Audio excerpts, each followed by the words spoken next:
Gravando.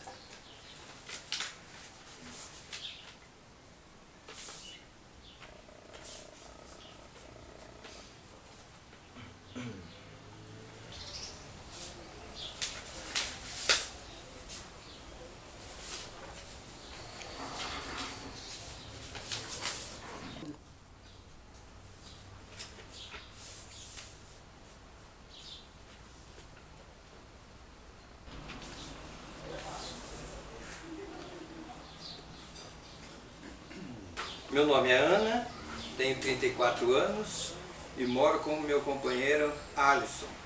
Há 2 anos, desde que iniciamos nossa relação, as coisas foram conturbadas no início. Tínhamos muitas brigas por causa dos ciúmes dele e toda vez que ele bebia, as brigas se agravavam. Ele dizia diversos xingamentos contra mim, mas depois nos reconciliávamos. Meu filho de 12 anos, no início, morava conosco. Então, numa noite de 2015, brigamos pelos mesmos motivos de sempre. E dessa vez ele me agrediu fisicamente, com chutes, socos e tapas. Fiquei muito machucado. Meu filho presenciou e no dia seguinte fomos embora para a casa da minha mãe. Fui à polícia, denunciei a agressão e requeri medida protetiva para que ele não pudesse se aproximar de mim. Contudo, passaram-se alguns dias.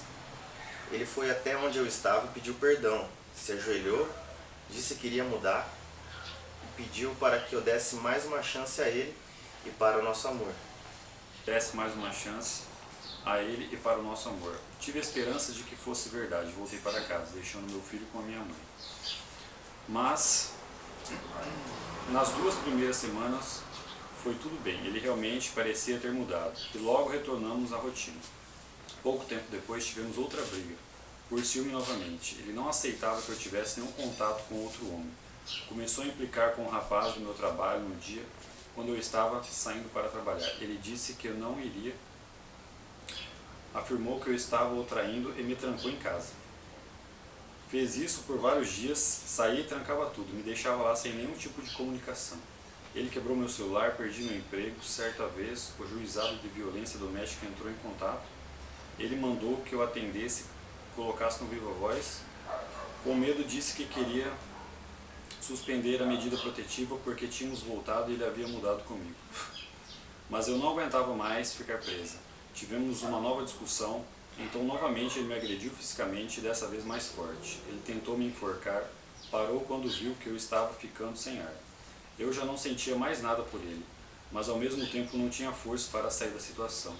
Minha autoestima já não existia mais. Ele dizia que eu não era nada, que eu era um lixo, e assim que eu me sentia. Consegui fugir, quebrei a tranca da porta com um martelo, fui à polícia novamente, fizeram nova medida protetiva e ele foi notificado. Contudo, passou um mês, ele veio até a casa da minha mãe e me chamou para um churrasco. Eu disse que não iria. Ele insistiu muito. Acabei entrando no carro. Não havia churrasco. Ele me levou para o meio do mato. Tirou um pedaço de ferro do porta-malas, me olhou e disse que eu iria sofrer. Mas deu a primeira pancada na cabeça e eu caí. Continuou. Bateu com ferro na minha barriga, nas minhas pernas e no meu braço. Já estava caída ao lado de um mato. Ele colocou fogo ali. Antes que o fogo me atingisse, me levou para o carro. Chegou em casa, me deu banho e deixou na cama. As dores eram terríveis. Pedi socorro, precisava ir a um hospital. Ele disse que só me levaria no outro dia. E assim o fez. Depois de 12 horas, me levou ao pronto-socorro. Disse que eu tinha sofrido um acidente de moto. O médico não acreditou, me perguntou o que estava acontecendo longe dele. Reafirmei o acidente de moto, eu tive medo. Fizeram uma cirurgia em mim. Perdi o baço e o meu braço. E meu braço estava rachado no meio. Ele chorou ao meu lado, como se não fosse o agressor.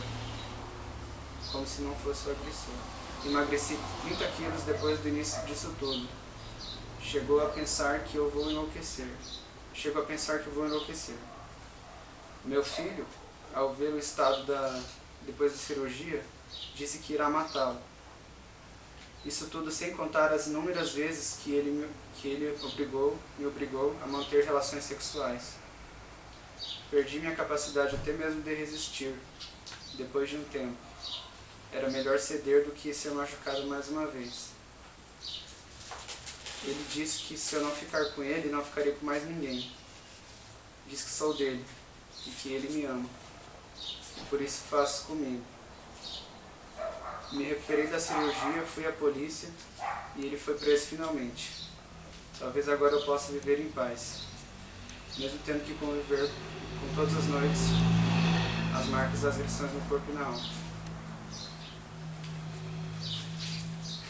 Mesmo tendo que conviver com todas as marcas das agressões no corpo e na alma. Super pesado, né? Apesar de, não sei, ser uma coisa que parece que é fora da realidade, eu sei que isso aqui é comum até. Nossa.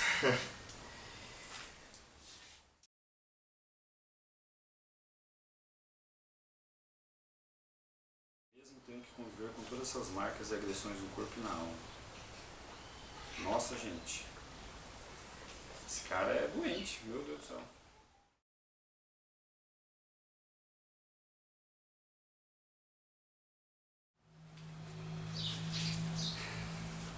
Esse cara é um monstro, né? Um monstro. E hoje em dia tem muitas pessoas assim, né? Com esse desejo de posse, né? Acha que tem posse sobre outra pessoa, trata a outra como se fosse um objeto. Isso eu acho que chega às vezes até a ser uma doença, porque não é possível uma pessoa ser tão má assim nesse ponto. E você, mulher que sofre algum tipo de agressão dessa, tem que identificar o quanto antes e tentar fugir, porque são verdadeiros monstros.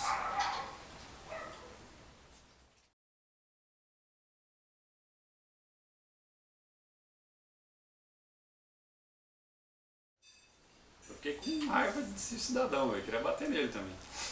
Mas, nossa, eu sofri dessa mulher, hein?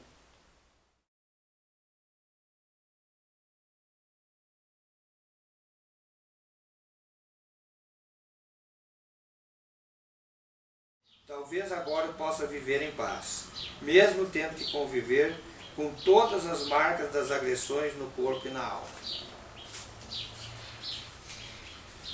Eu acho que é uma história que se repete todos os dias, Brasil afora. E que, infelizmente, nós não temos ainda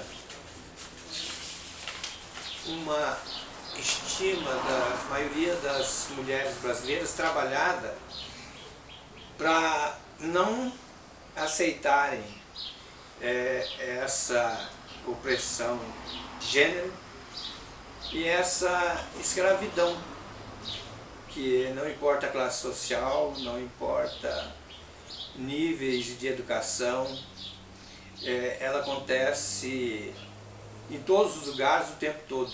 E não só no Brasil, fora do Brasil também. Infelizmente, é um relato que deveria ser mais divulgado, que deveria ser mais ensinado às nossas meninas, para que elas não se submetam a essa nova escravidão.